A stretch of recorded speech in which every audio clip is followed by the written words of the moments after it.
Mes chers compatriotes, voici Sarko Info.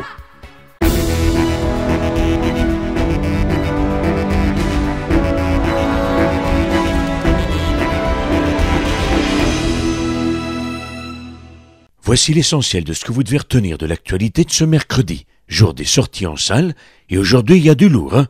Vous avez l'embarras du choix.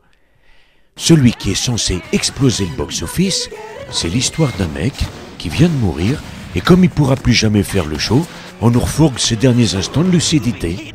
Non, pas lui. Lui.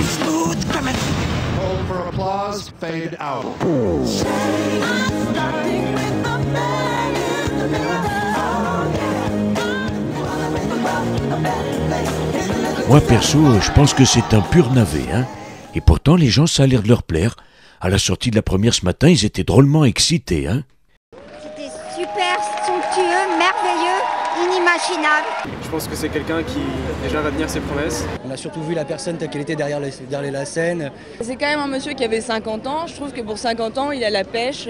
Je pourrais dire que j'ai cru entendre l'ébauche d'un discours de Bayeux version Villepin. J'imagine que dans 2000 ans, on parle encore de lui. On a loupé le plus grand spectacle qu'on n'aurait jamais pu voir.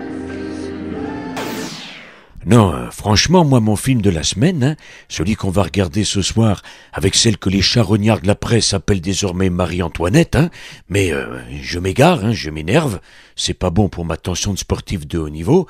Bref, mon film préféré, c'est celui-là. La jungle n'existera plus et que la loi de la jungle ne régnera pas. Donc ils font des opérations de nettoyage comme ce matin. Un là. C'est 150 interpellations et placements en garde à vue. L'opération, je m'en réjouis, s'est déroulée sans violence. Les personnes reconduites bénéficient à leur retour d'un service d'accueil et de réinsertion. Donc dans une région où il n'y a pas de risque pour leur intégrité physique.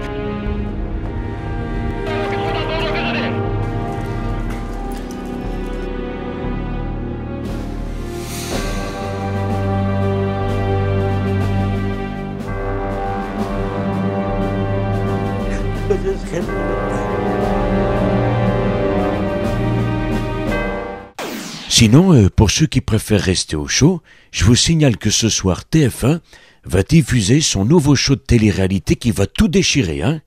Je demande au président de la République de lever le secret défense sur toutes les ventes d'armes. Ils ont tous un secret. Je leur ai confié une mission, le garder à tout prix pendant 10 semaines. Mais sauront-ils relever ce défi sans être démasqués? Alors, méfiez-vous des apparences.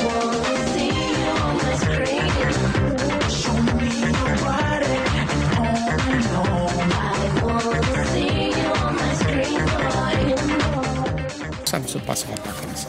Merci beaucoup. J'en ai vu d'autres et je ne me laisserai pas abattre. Enfin, pour nos amis les tout-petits, je conseille, en prévision de la fête d'Halloween, de se procurer le nouveau masque qui fait fureur en Thaïlande, hein. Ouvrez bien vos mirettes, les enfants. Nous sommes dans le quartier chaud de Patpong, un mercredi soir, veille d'Halloween. Ici, pour quelques bahts, la monnaie locale, la jeunesse thaïlandaise s'amuse à se faire peur, comme pour oublier les échos de la crise économique qui ravage leur pays. Numéro 1 des ventes de masques d'épouvante pour Halloween, l'effigie du ministre français de la Culture. Ici, on l'appelle Freddy. Et ses griffes de la nuit n'ont pas laissé que des bons souvenirs. En exclusivité pour envoyer d'enquêtes spéciales exclusives et secrets 7 sur 8, de jeunes tailles ont accepté de témoigner face caméra. Ça fait peur, c'est vrai, mais bon, surtout aux garçons. Moi, je suis écœuré. Je ne comprends pas qu'on puisse rire d'une chose qui fait froid dans le dos. C'est très ressemblant comme masque. Mon père, qui est boxeur, m'avait averti. Mais je n'ai pas pu résister. Freddy, c'est plus fort que nous. Allez, bon courage, hein, et à demain.